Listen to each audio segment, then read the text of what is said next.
Hey there, Cryptid family. If you enjoy the chills, don't forget to like this video, subscribe if you're new, and hit that notification bell if you're not afraid of the whispers. I always thought the dark was just that, a lack of light, nothing more. But on nights like this, when the chill seeps into your bones and every whisper of wind sounds like a threat, you start to wonder if something else is lurking just out of sight. It was around 2 a.m., and I was trudging home along a street that had seen better days. The flickering streetlights were barely holding back the night, and every step felt like I was being watched. I wasn't a superstitious bastard, never believed in ghost stories or urban legends. But tonight, as I passed the alley behind Miller's bar, something caught my eye. There, for a split second, a gaunt shape emerged from the shadows, a figure with unnaturally long limbs and eyes that glinted with a hunger I couldn't comprehend. I froze, heart hammering against my ribs, a cold sweat breaking out on my skin. "What the fuck?" I muttered under my breath, but no sound came out more than a strangled whisper to the night. In that moment, every horror story I'd ever dismissed as urban bullshit surged back with a vengeance. I couldn't shake the image of that emaciated form, lurking just beyond the reach of the failing light. It wasn't just my imagination, it was a sign, a problem begging to be solved. Who or what was stalking these streets, and why now? I don't know if I was cursed to see the truth, or if the truth was cursed to reveal itself to me. All I knew was that something was off, something that threatened to shatter the fragile boundary between the normal and the unspeakable. And as I stood there, rooted to the spot, I realized with a sickening certainty that my life was about to take a turn for the worse. I've spent countless nights trying to piece together that horrifying glimpse, haunted by the thought that it might just be the beginning. Now, I'm left wondering if I'm chasing shadows, or if those shadows are chasing me. I never really cared much for routine, until the nights started whispering their own twisted version of it.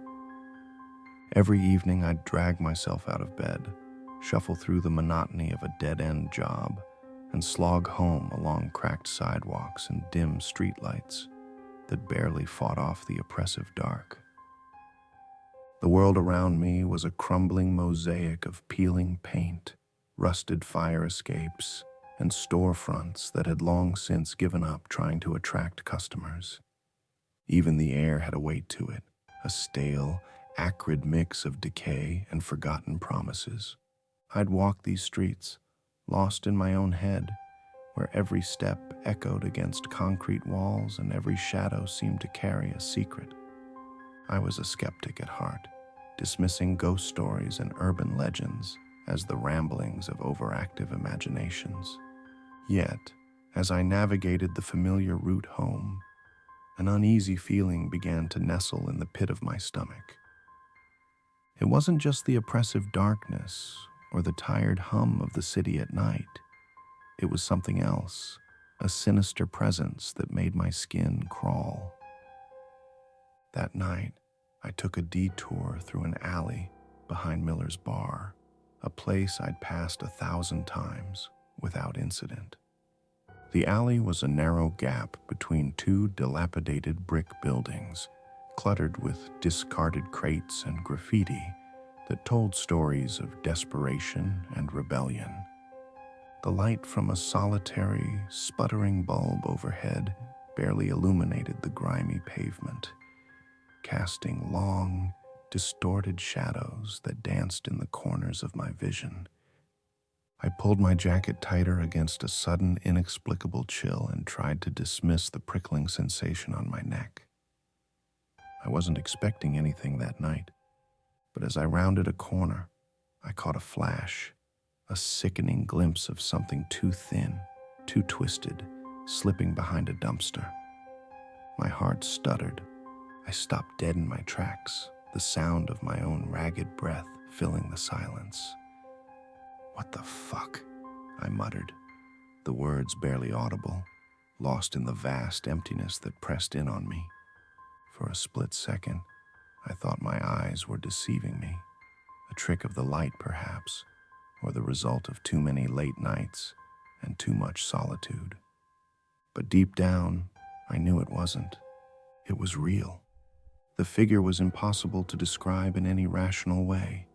It had the gaunt, skeletal build of a corpse left to rot in the sun, limbs that bent at odd angles and moved in a jerky, unnatural fashion, and eyes that shone with a hunger so profound they seemed to consume the very light around them. I stood frozen, a silent witness to a nightmare that had seeped into my reality. Every detail, the twitch of its spindly fingers, the way its skin seemed to sag and ripple like wet parchment, etched itself into my memory. I tried to convince myself that it was just a trick, a momentary lapse of sanity fueled by the oppressive atmosphere of the night.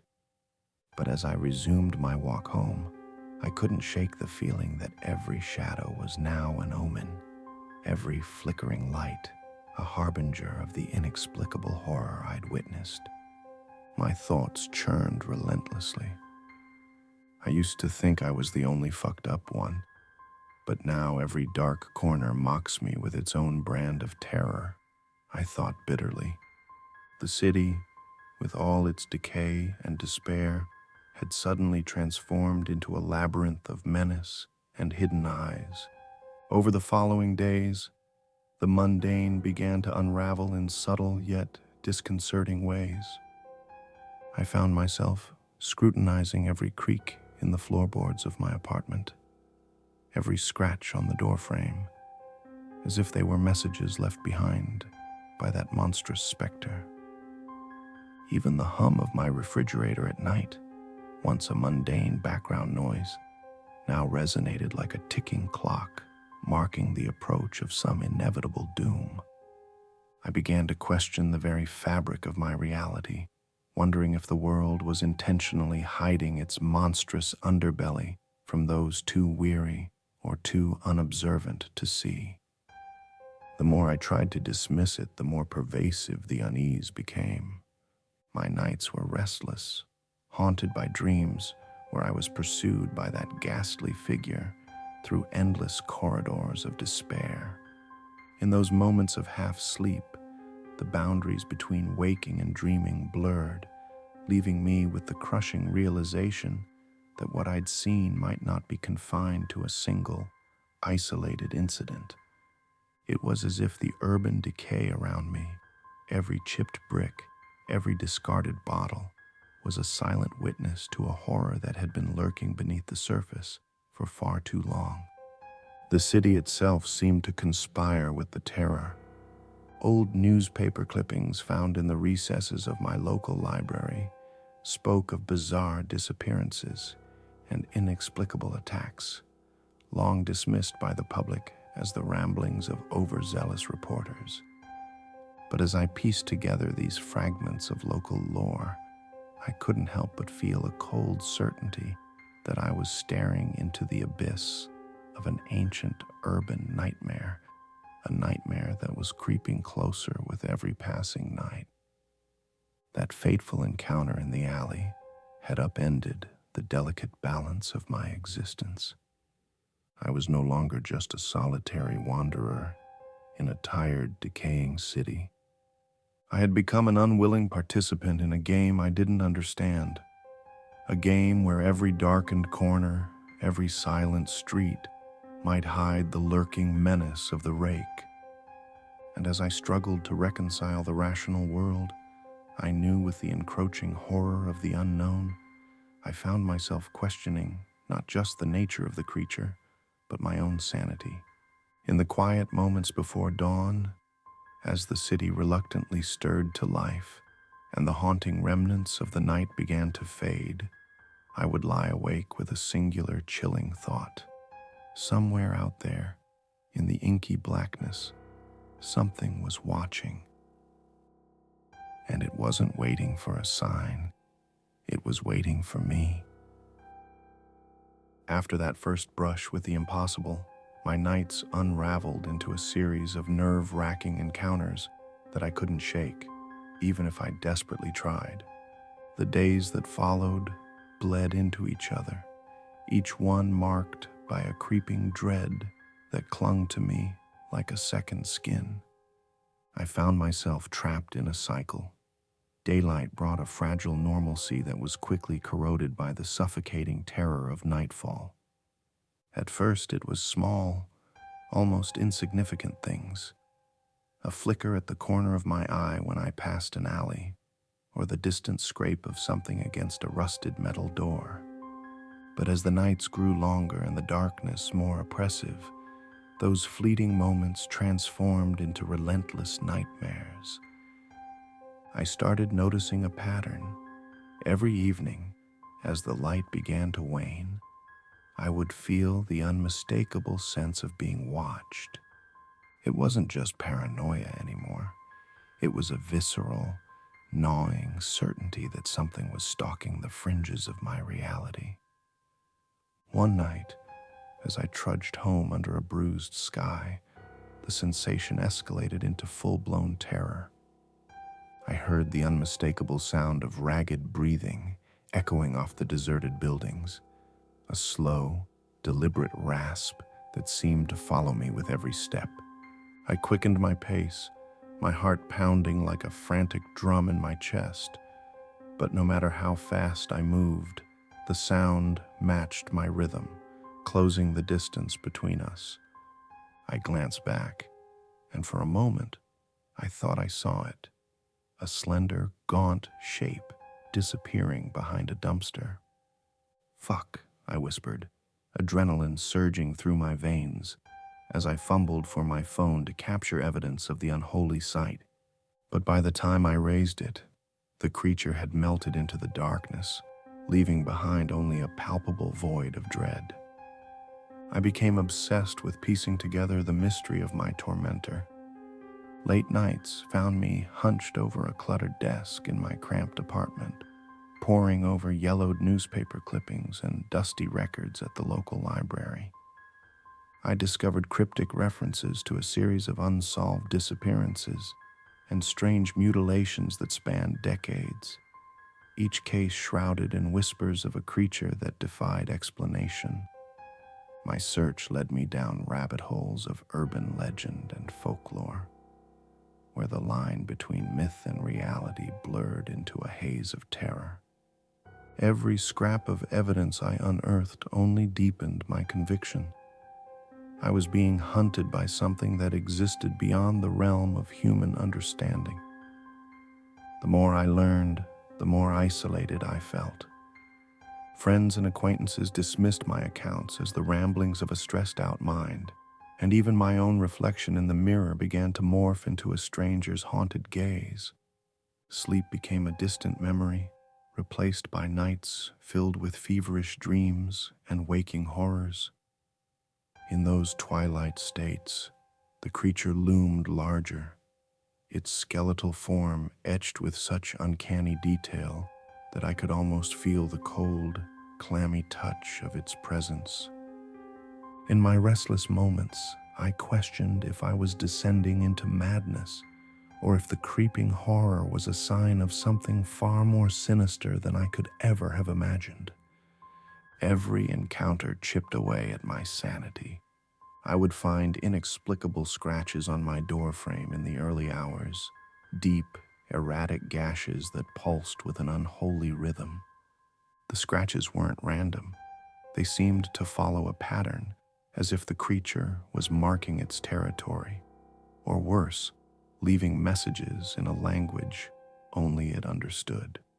I'd lie awake, staring at those red lines, my mind racing with thoughts of doom.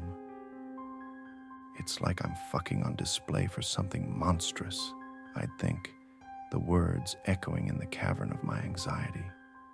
The city, with its crumbling facades and neon decay, had transformed into a labyrinth of terror, a place where every shadow, every flicker of light, whispered of the lurking horror that was closing in. The nights became battles of will, each one testing my ability to remain tethered to reality. I took to carrying a small pocket knife, a feeble weapon against the supernatural, yet it provided a twisted sense of security.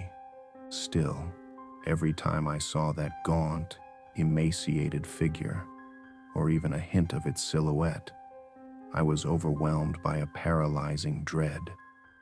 It was as though the creature reveled in my fear, feeding on the very essence of my terror until I was nothing more than a quivering husk. During these interminable nights, my internal monologue became my only refuge. I recorded every detail, every sound, every flicker of movement, desperate to create a coherent narrative out of the chaos. "I'm not just being paranoid," I wrote frantically in a battered journal. "I'm being stalked by something that defies logic, a living nightmare that is as real as the decay of these crumbling streets." The more I documented, the more I realized that my life was no longer my own. It was being rewritten by forces that thrived in the darkness. As the city's decay deepened, so did my isolation. The urban landscape, once a familiar backdrop, now pulsed with hidden malevolence. Every graffiti-smeared wall, every abandoned lot whispered secrets of a time when the world was wild and unhinged. I couldn't shake the feeling that I was uncovering a forbidden truth, a truth that someone, somewhere, had desperately tried to bury beneath layers of denial and urban sprawl. And with each passing night, that truth pressed closer, suffocating me with the realization that I was no longer a mere observer, but an unwilling participant in a horror that was as ancient as the shadows themselves. In the dead of night, as I sat alone in the dim glow of my desk lamp, I could almost hear it, the soft, sinister scrape of claws against concrete, the whisper of the creature's approach. The boundary between reality and nightmare had blurred, leaving me with a haunting question that echoed in the silence. Was I chasing a phantom, or was it in fact chasing me? The nights grew heavier, each one laden with an impending doom that crept relentlessly into my waking hours. Isolation became my only companion, an unyielding, suffocating partner that whispered of inevitability and decay. I knew, deep down, that nothing could ever be the same. The boundaries of my once familiar world had shattered, replaced by a labyrinth of terror that promised only one outcome: confrontation with the unimaginable. It happened on a night when the sky was a swirling canvas of dark clouds and bitter wind. The air was electric, charged with a sense of impending violence that made every hair on my body stand on end. I found myself barricaded in my apartment, the door locked and bolted, as if any physical barrier could keep the nightmare at bay. Instead, I was imprisoned by my own mounting terror and the thought that somewhere out there, in the roiling chaos of the storm, the creature waited for me with predatory intent.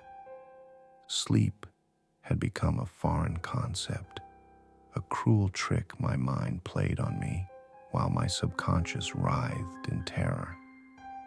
In the stagnant hours before dawn, my eyes were fixed on the door, each creak and distant thud a reminder that the unseen terror was closing in.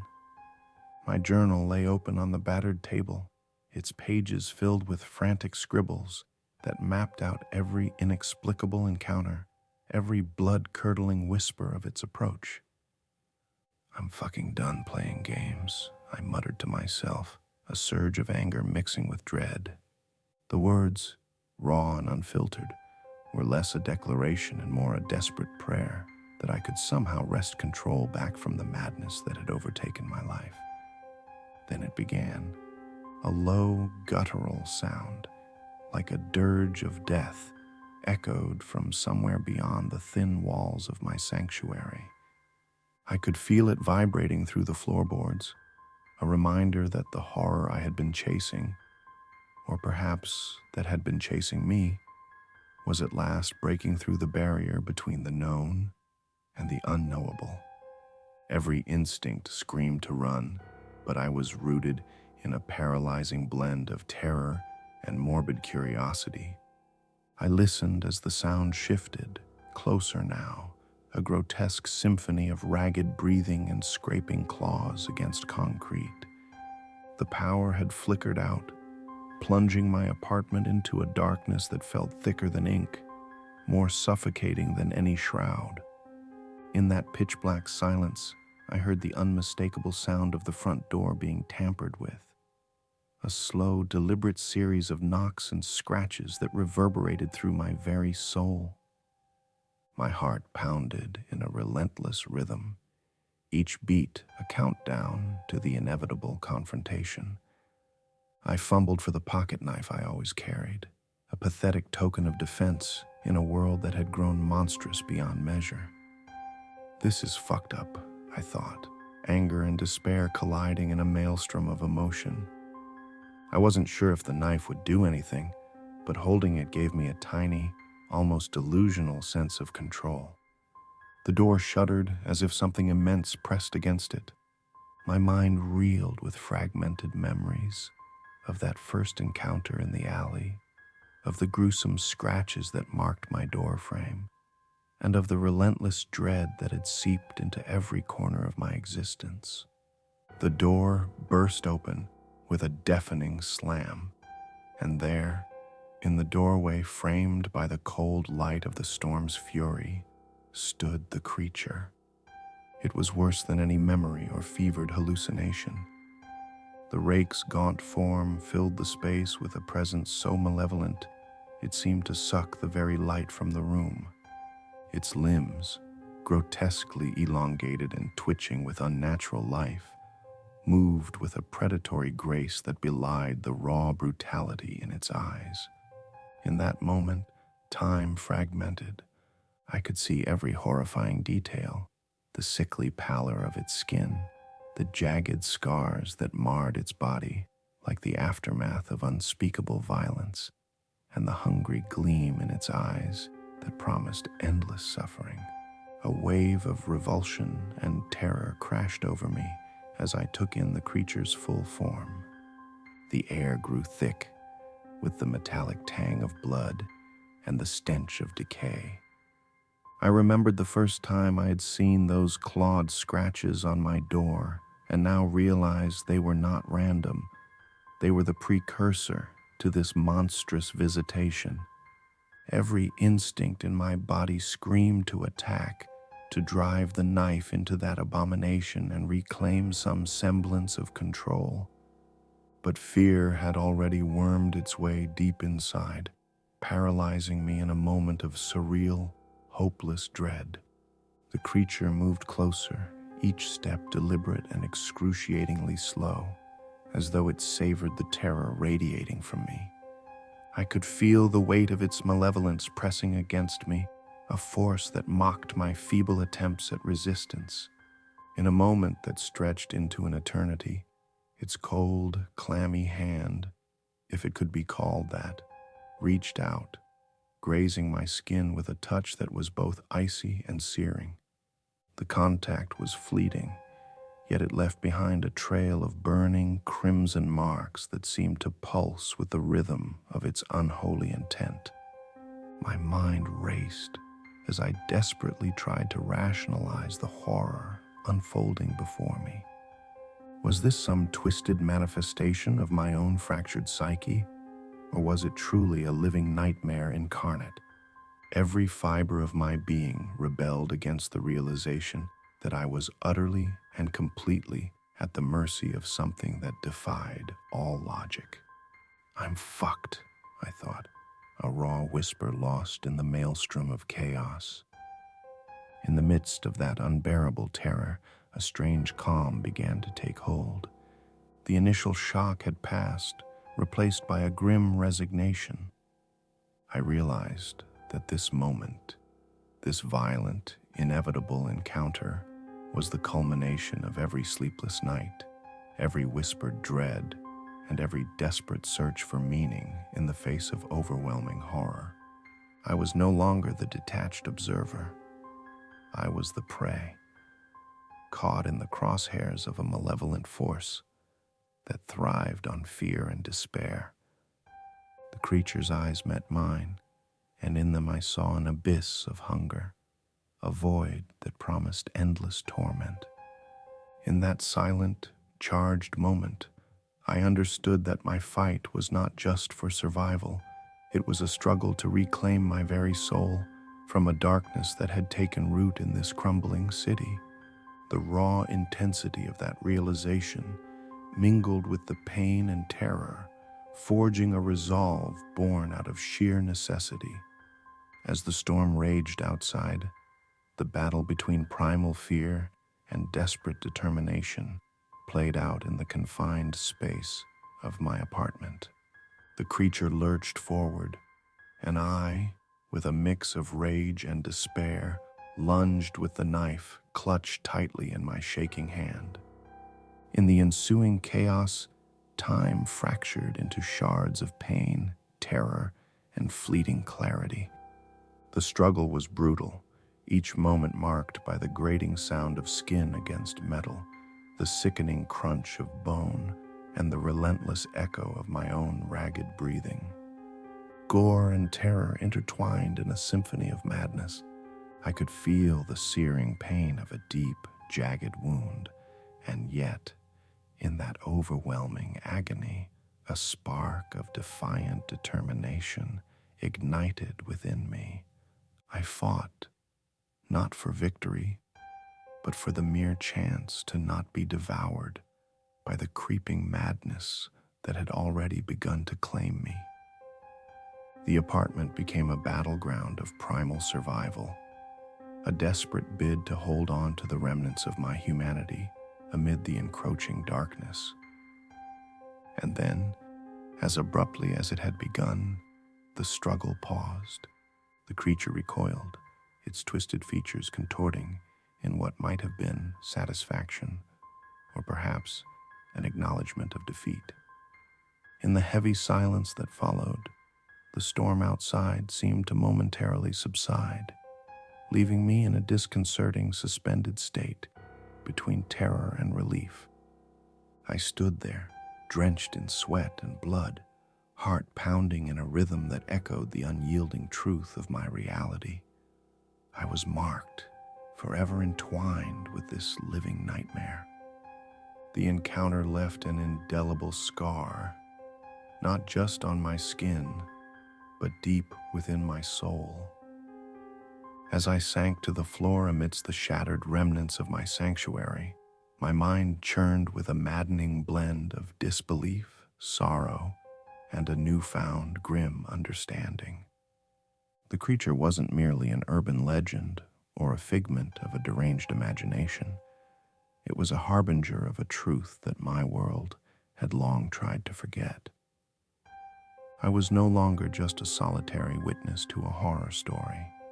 I had become a key player in a narrative that was as ancient as the darkness itself, a narrative that would not let me go without exacting its terrible, inescapable toll. In that tortured silence, as the first rays of a reluctant dawn crept through shattered windows, I knew one thing for certain. This was not the end. The monstrous entity had receded for now, leaving behind a legacy of blood, shattered reality, and a lingering promise of its return. And as I lay there, amidst the carnage of both body and spirit, the bitter truth seared through me with cold clarity. I was now part of a relentless cycle of horror, doomed to face the creeping terror with every passing night. In the aftermath of that brutal night, a hollow silence settled over everything. Dawn broke, with reluctant light bleeding through shattered windows, illuminating the carnage of my once familiar sanctuary. My body ached from wounds that had been inflicted in the maelstrom of battle, and every ragged breath reminded me that I was still tethered to this wretched life. Yet it was the unseen scars, the ones etched deep into my soul, that gnawed at me with relentless persistence. The apartment felt alien now, a mausoleum of memories and terror. Blood smeared the walls in chaotic patterns, stark against the peeling paint and grime that had long defined the space. I dragged myself to a cracked mirror and stared at the reflection of someone I barely recognized, eyes rimmed with exhaustion, a face twisted by both physical pain and the creeping weight of despair. I couldn't help but think, this is fucked. I've become a living testament to the nightmare that stalks these streets. For days after the encounter, every moment was consumed by a disquieting uncertainty. I spent long hours in a daze, methodically tending to my wounds, yet every cut, every bruise, pulsed with the memory of that monstrous intrusion. The echoes of the struggle, the sound of scraping claws, the crunch of bone, and the creature's unearthly hiss reverberated in my mind, even in the soft solitude of the daylight. I tried to convince myself that I had survived, that the nightmare was over. But deep down, I knew that the darkness had irrevocably marked me.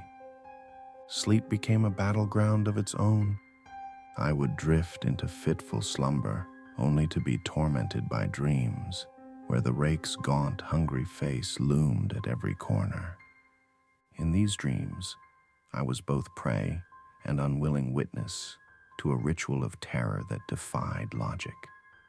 Waking up was never a relief. It was a cruel reminder that the boundary between nightmare and reality had blurred.